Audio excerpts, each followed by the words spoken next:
Provérbios 27, versículo 23 ao 27 diz assim: procura conhecer o estado das tuas ovelhas, põe o teu coração sobre os teus rebanhos, porque o tesouro não dura para sempre, e durará a coroa de geração em geração. Quando brotar a erva e aparecerem os renovos, e se juntarem as ervas dos montes, então os cordeiros serão para te vestires, e os bodes para o preço do campo, e a abastança do leite das cabras para o teu sustento, para sustento da tua casa e para sustento das tuas servas.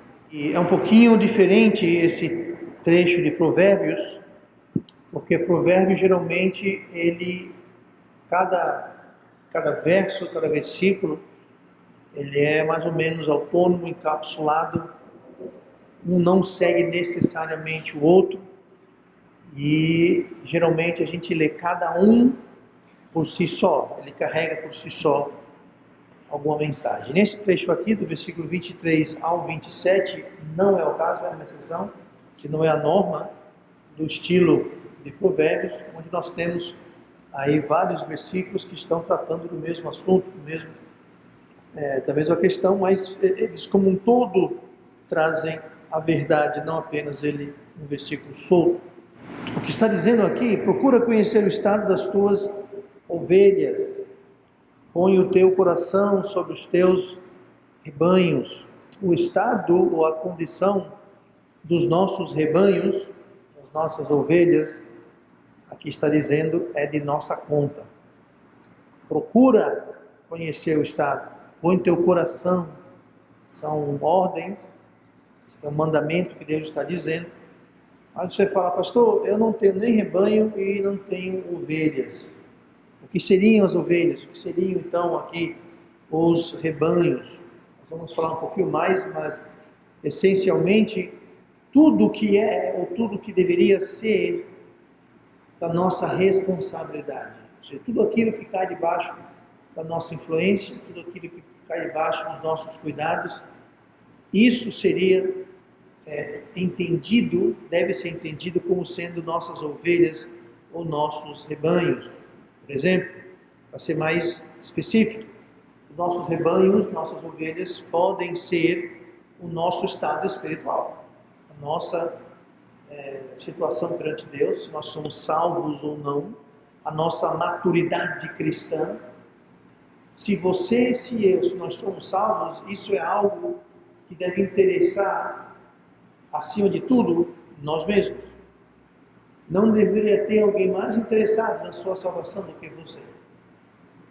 Não deveria ter alguém mais interessado na sua maturidade espiritual do que você. Por quê? Porque você que é responsável pelo estado do seu rebanho, da sua ovelha. Pode ser o rebanho, a ovelha, pode ser a igreja.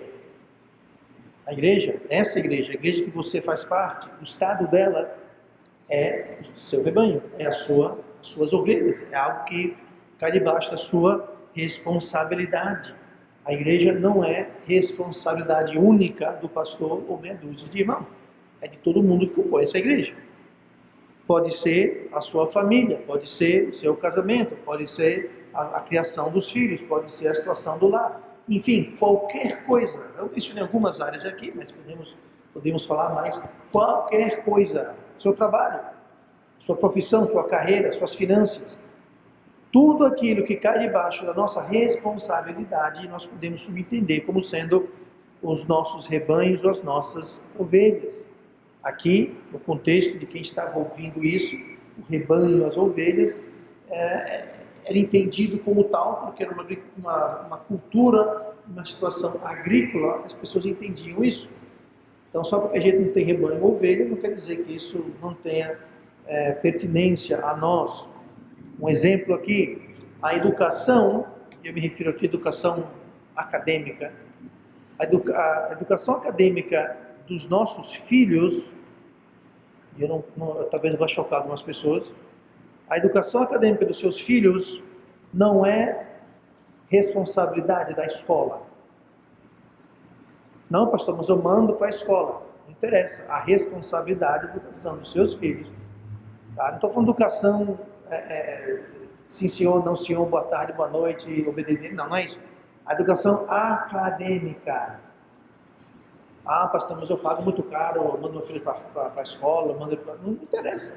Não interessa a quem você delega essa responsabilidade. Seja para rede particular, rede pública, estadual, federal, não interessa. A responsabilidade final é com os pais. Não com a escola, com os pais. Tá? A escola está lá para ajudar, auxiliar, você vai delegar, mas quem tem que checar se a criança está estudando, fazendo lição de casa, se a criança está bem alimentada, bem dormida, fazendo lição de casa, isso não é da escola. A escola está lá para ajudar, mas a responsabilidade, quem vai prestar contas perante Deus, são os pais, porque os pais são os responsáveis. Tá? As suas finanças, a responsabilidade pela finança de cada um de nós, somos nós.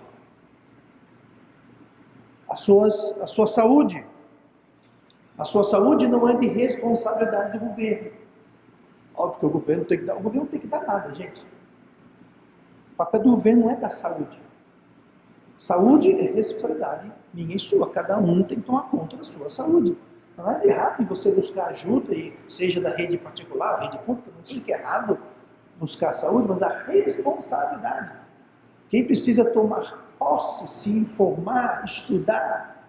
Ah, mas pastor, dá trabalho. Pois é, a responsabilidade é sua.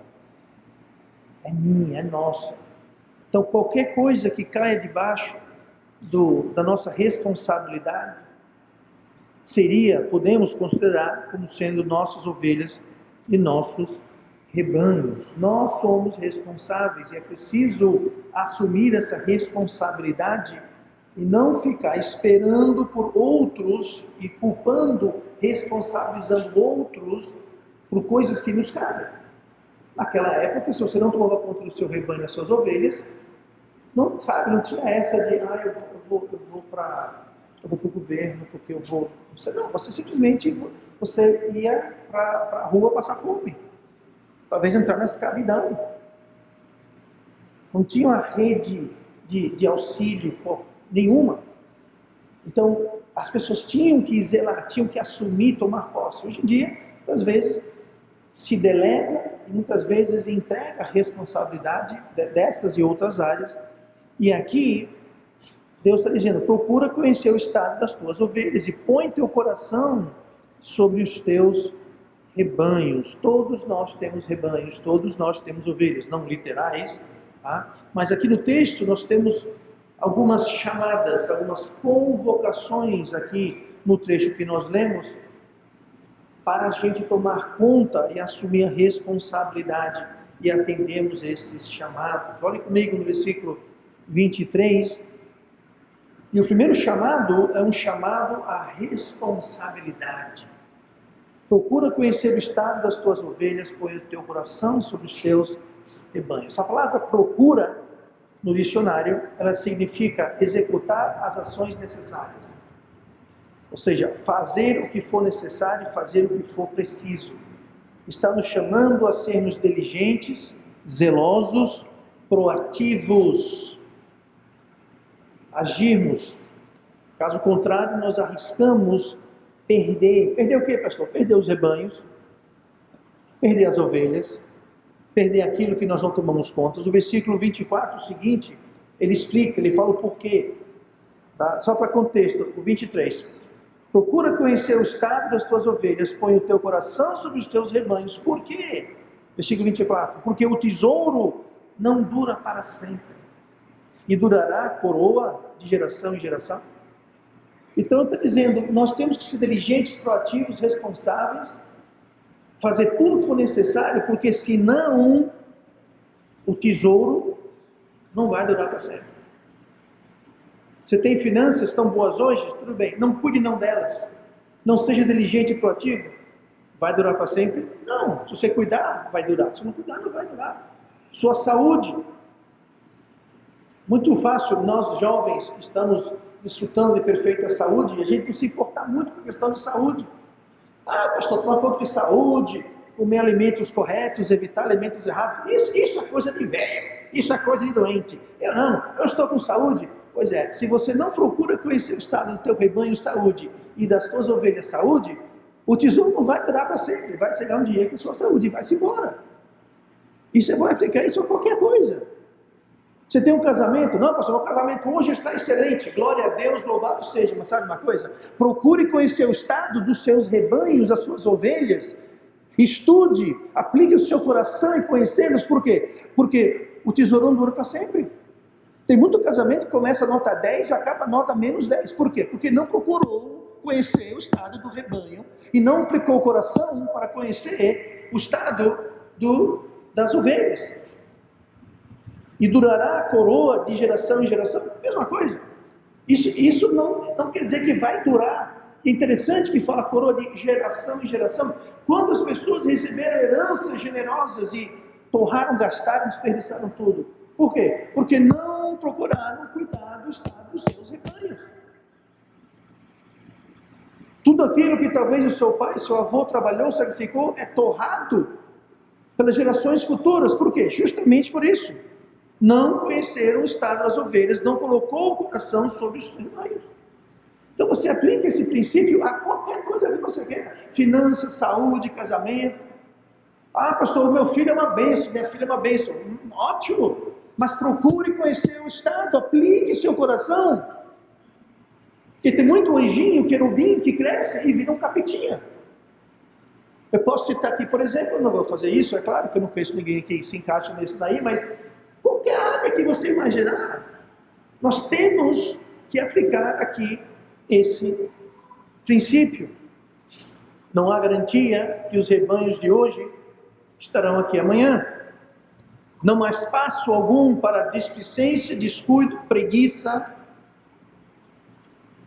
É trabalhoso manter o rebanho, é trabalhoso manter as ovelhas, é trabalhoso procurar conhecer o estado.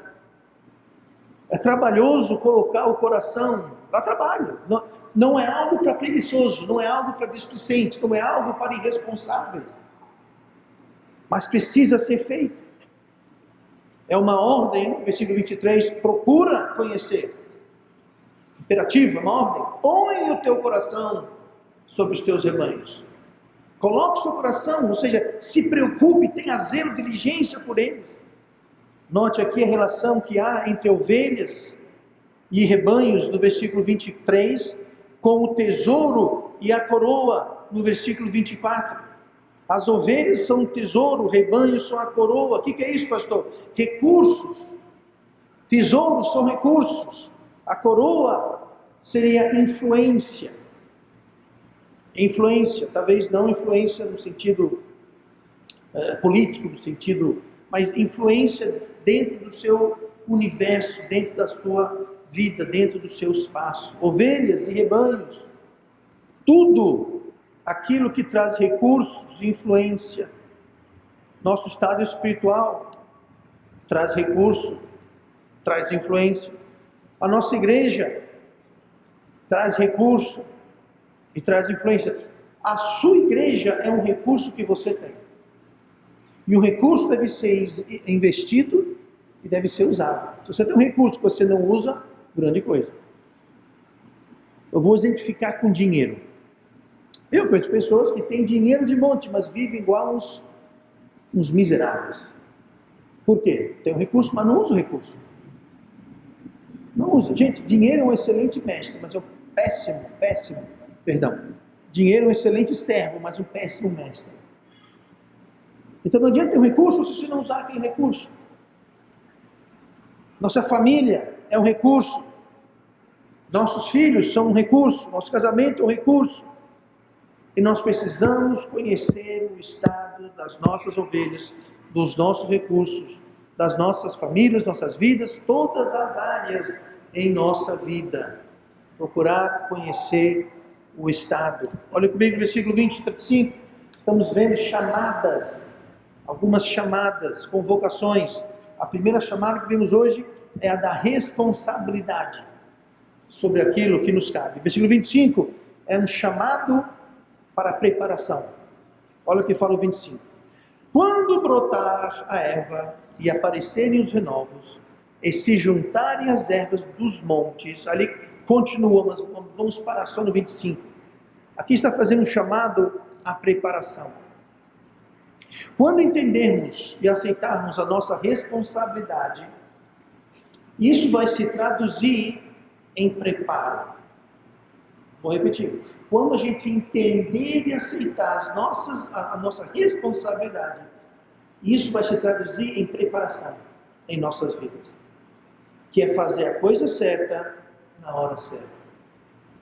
Quando entendemos a nossa responsabilidade, nós vamos fazer a coisa certa na hora certa. Essa parceria, esse preparo é uma parceria com Deus. Nós lemos aqui no versículo 25, onde fala que brota a erva e aparecem os renovos. O que é isso? Bom, brotar a erva é brotar a erva, começa a nascer as plantas. Renovo é justamente também outra forma de falar erva, quando nascem os brotinhos novos que estão nascendo. Então aparecem os renovos, brota a erva. Aí fala, e se juntarem as ervas, está falando sobre a colheita. Então, esse preparo em parceria com Deus, pois quando Deus vê a nossa diligência e zelo ao aceitar e reconhecer as nossas responsabilidades para os nossos rebanhos e ovelhas, então Ele faz a parte que cabe a Ele. Quando Deus vê nós assumindo a nossa responsabilidade, Deus, em parceria, faz a parte dele. Note aqui que nós precisamos juntar as ervas. Quando brotar a erva e aparecer os renovos e se juntarem as ervas. Quem que vai juntar as ervas? Quem que vai juntar essa erva que está brotando quando aparecer esses renovos? Quando isso crescer e for juntar a erva, quem vai juntar? Quem vai colher essa erva? Não é Deus, somos nós. No entanto, nós não podemos colher ou juntar se não há os renovos, se não há a erva brotando. E quem faz brotar a erva e quem faz nascer os renovos, não somos nós, é Deus. Então, aqui a gente vê a parceria. Deus, Ele vai dar os renovos, Deus vai dar a erva para nós juntarmos. E esse juntarmos é parte do preparo. Do preparo ao qual nós somos chamados. Mas nós não vamos entrar na preparação até a gente assumir que essa preparação cabe a nós, porque é o estado das nossas ovelhas, é a condição dos nossos rebanhos, e que cabe a nós juntarmos. Mas só podemos juntar quando Deus mandar o crescimento, o broto e os renovos. O preguiçoso, o irresponsável, ele desperdiça. O preguiçoso e o responsável, ele despreza o que Deus faz brotar em nossas vidas. E aqui não estamos falando literalmente hoje, para eu e você aqui, brotar plantas necessariamente, mas Deus, Ele dá o necessário para nós podermos cumprir com nossas responsabilidades. Mas Ele não vai dar de mão beijada. Ele vai dar o crescimento da erva, mas nós temos que juntar, nós temos que trabalhar, nós temos que correr atrás, nós temos que ser responsáveis e não ficar só, Deus, cadê a erva? Eu quero ela aqui, Deus, cortadinha, empacotada. Não, Deus fala, a erva, o renovo está no campo, junte. Tem a nossa parte e tem a parte de Deus. Mas o preguiçoso e irresponsável, ele despreza e ele desperdiça aquilo que Deus dá. Olha comigo em Provérbios 24, temos um exemplo perfeito do que eu estou falando. Provérbios 24, versículo 30. Passei pelo campo do preguiçoso. Olha o que está falando. Passei pelo campo do preguiçoso e junto à vinha do homem falto de entendimento. Aqui ele está comparando o preguiçoso com alguém sem entendimento, ou seja, o tolo. O tolo. Preguiçoso e tolo. Passei pelo campo do preguiçoso e junto à vinha do homem falto de entendimento. Eis que estava toda cheia de cardos e a sua superfície coberta de urtiga e o seu muro de pedras estava derrubado. Sabe o que é isso? Deus deu o crescimento. Deus deu aqui a vinha do homem, o campo, mas esse homem preguiçoso e falta de entendimento estava cheio de cardos, cheio de urtiga, cheio de pedra, muro caído. Negligenciaram. Por quê? Eu vou dizer o porquê. Esse homem, além de tolo e além de falta de entendimento, ele não assumiu, não entendia a sua responsabilidade. Ele não estava procurando conhecer o estado dos seus rebanhos, das suas ovelhas, ou aqui no caso, do seu campo, do seu plantio, da sua vinheira. Ele não estava interessado. Por quê? Estava abandonado. O muro caído. A vida cheia de ervas, e cardos, e urtigas. Por quê? Porque ele não estava olhando para o estado dos seus rebanhos. Ah, pastor, mas aquele era videira. Não interessa. O rebanho e as ovelhas são figurativos daquilo que é nossa responsabilidade. Aqui nesse caso, a responsabilidade não era ovelha e rebanho, como não é o nosso caso. Aqui no caso, no Provérbios 24, era alguém que tinha como responsabilidade uma plantação, mas que a negligenciou. Em vez de plantação, em vez de rebanho, em vez de ovelha, coloque família. Coloque lá casamento, coloque finanças, coloque saúde, coloque criação dos filhos, coloque o que você quiser. É tudo aquilo que cai debaixo do que é nossa responsabilidade, ou deveria ser, se nós não negligenciarmos. Na prática, a falta de preparação é indicativo de uma falta de responsabilidade. Quem não prepara é porque não se vê responsável. Muito esposo, muita esposa que não liga para o casamento, para o lar, para as crianças. Por quê? Ele não quer saber daquilo, ele não quer assumir. Aquilo não é com ele, aquilo é com outra pessoa. É problema de outra pessoa, não é nada a ver comigo. Consequentemente, há abandono, como houve aqui no caso. É preciso, é necessário haver paciência e haver persistência quando falamos em preparação. Preparação não é algo que acontece instantaneamente, não é algo que a gente vai fazer logo para terminar. Preparação é um estilo de vida. Nós sempre devemos estar nos preparando para aquilo que vem próximo. Próximo passo. O dia que você não tem mais nada novo para se preparar, então é o dia que Deus vai levar você para casa. Sempre tem um passo a mais, sempre tem algo a mais, sempre tem uma etapa a mais. Então, o preparo é uma condição, não é uma etapa, é uma condição. Quando você é jovem, você tem um tipo de preparo, depois você tem outro tipo de preparo, você vai ficando mais velho, vai assumindo mais responsabilidades, mais novos desafios, os preparos mudam, mas nunca cessam. A vida é um preparo.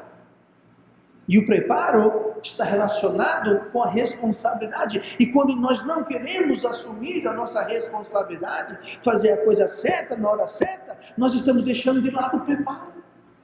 E quando deixamos de lado o preparo, estamos abdicando as nossas responsabilidades. E como nós lemos, o tesouro durará para sempre. A coroa durará de geração em geração.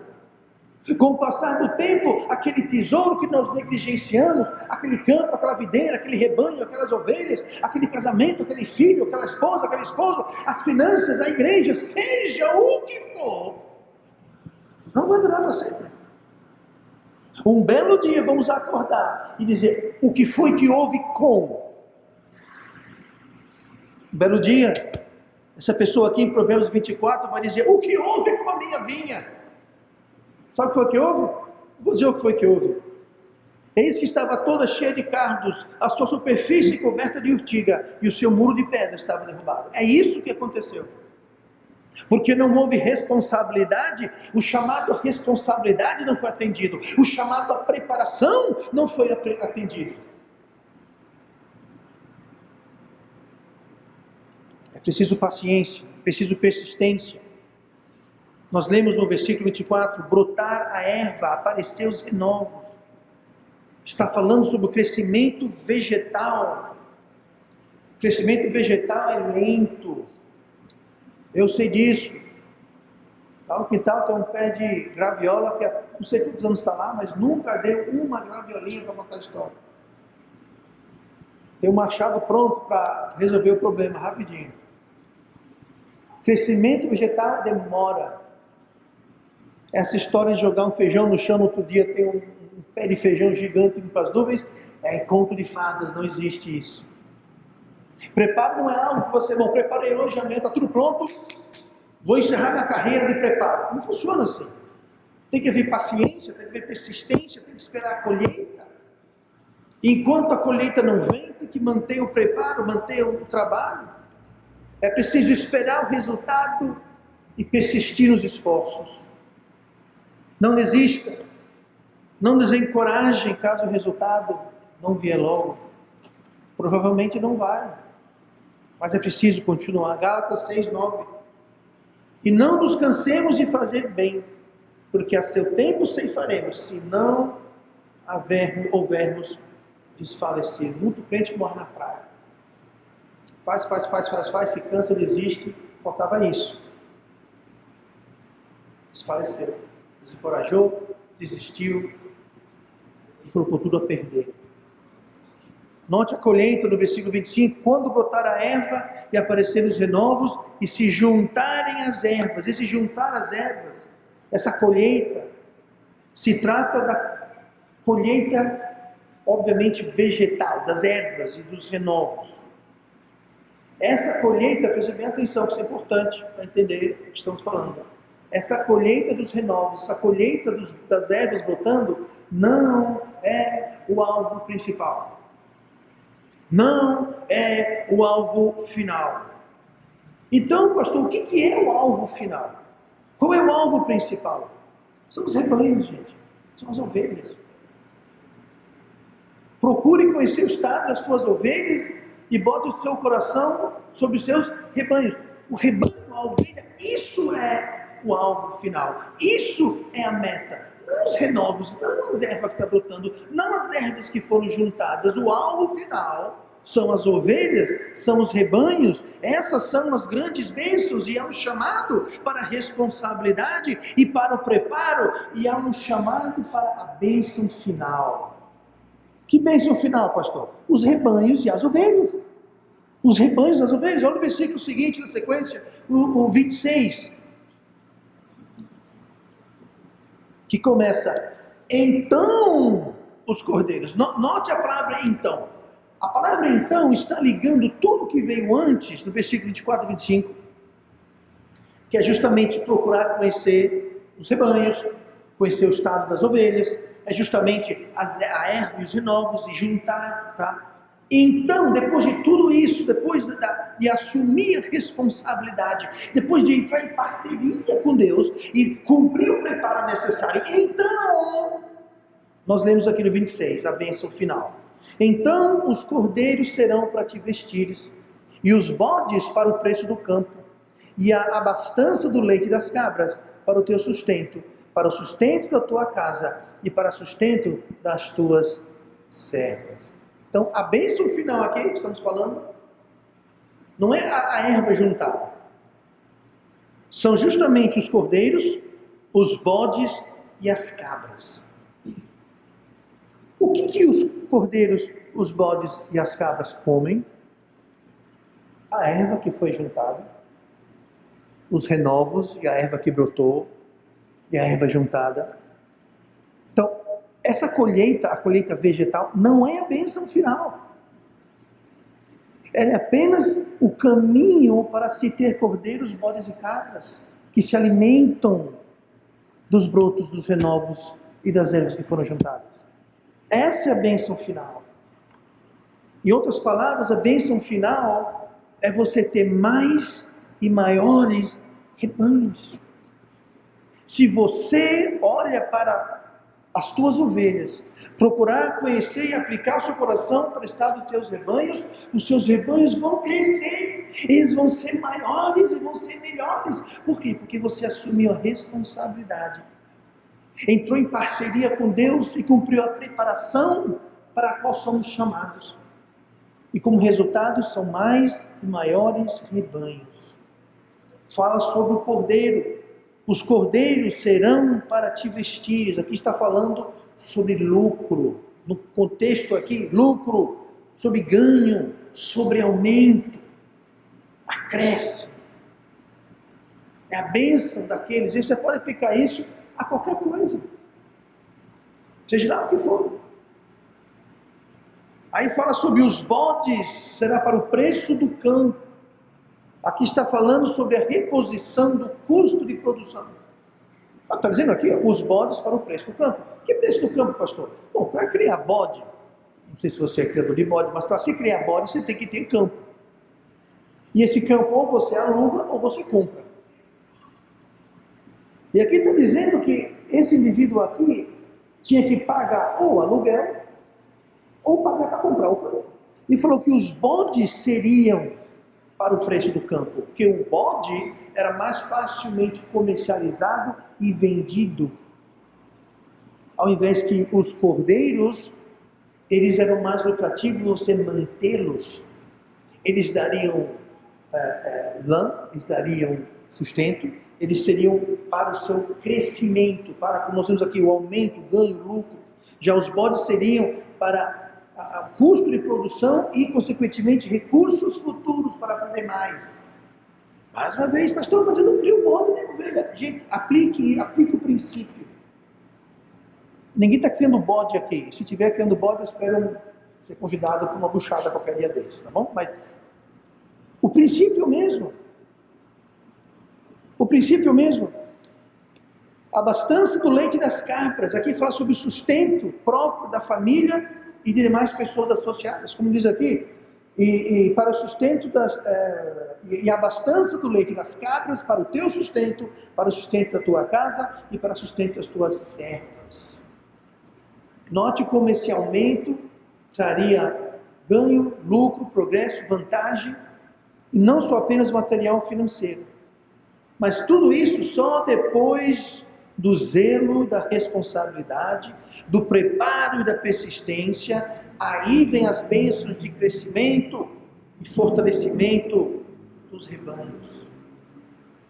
Figurativamente, dos rebanhos.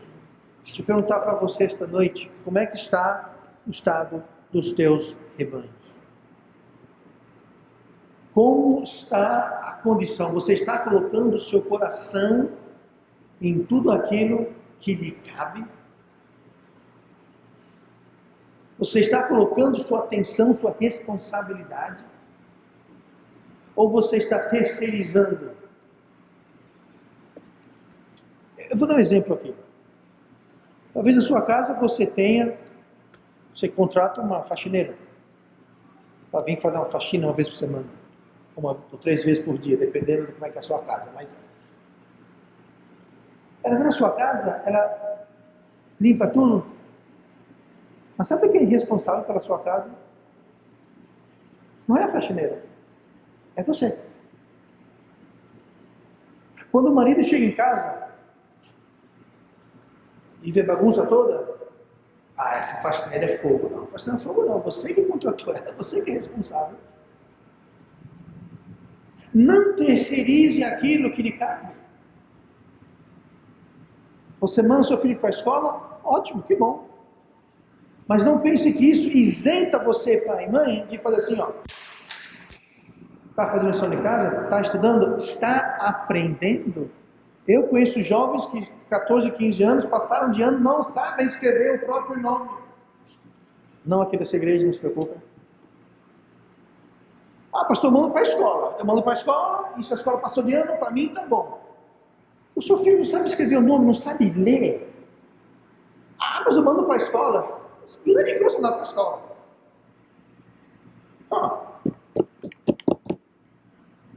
Não terceirize o que é sua responsabilidade. Não há nada de errado em você contratar ajuda, não há nada de errado em contratar uma faxineira, contratar um professor, contratar uma escola, não há nada de errado com isso. Mas a responsabilidade final é sua. Não é da prefeitura, não é do governo estadual, federal, não é do presidente, do senador, do deputado. A responsabilidade nossa não deve ser negligenciada. Porque o tesouro durará para sempre. Quando acabar o tesouro, você vai atrás da professora, você vai atrás de quem? Você vai atrás do médico, reclamar do médico. Doutor, minha saúde está péssima. Eu receitei. Doutor, você receitou isso, aquilo, projetou aquilo, estou com 30 receitas aqui, tomando um balde de remédio e ficando pior. Você vai reclamar com os médicos? Sabe o que eles vão dizer? Tome posse daquilo que é responsabilidade sua. A sua saúde, o seu lar, o seu casamento, a sua salvação, a sua maturidade cristã. Tudo isso é nossa responsabilidade individual. E quando nós assumimos a responsabilidade e nos aplicamos no preparo, então Deus abençoa e dá aumento. E a coroa persiste, e o tesouro dura, e a bênção aumenta. O mundo que nós temos, em que vivemos, tem os seus rebanhos, tem as suas bênçãos, mas são incertas. 1 Timóteo 6,17, o apóstolo Paulo escreve assim: manda aos ricos deste mundo que não sejam altivos, nem ponham a esperança na incerteza das riquezas, mas em Deus, que abundantemente nos dá todas as coisas, para delas gozarmos. As riquezas são o quê? São incertas. Incertas. Mas Deus nos dá todas as coisas. O mundo tem suas riquezas, mas o mundo tem um preço. O diabo tem um preço para as suas riquezas. Marcos 8,36. Pois que aproveitaria o homem ganhar o mundo, todo o mundo, e perder a sua alma? Tem muita gente nesse mundo que tem muito poder, muita riqueza. Tanto poder, tanta riqueza que a gente nem imagina, podemos nem quantificar. Mas a alma deles está perdida, estão enlaçados, enganados. E no instante que saem desse mundo, vão para o inferno eterno. Ganhou o mundo, perdeu sua alma. Não é assim com as bênçãos de Deus. Provérbios 10:22. A bênção do Senhor é que enriquece e não traz consigo dores. Se nós estamos tendo dores, e eu não me refiro necessariamente a dores físicas, mas se estamos tendo dores, então isso não é condizente com as bênçãos de Deus. Quando Deus abençoa, não tem dor, não tem preço, não tem sofrimento, não tem problema com a saúde, problema com a família, problema com a polícia, problema com a lei.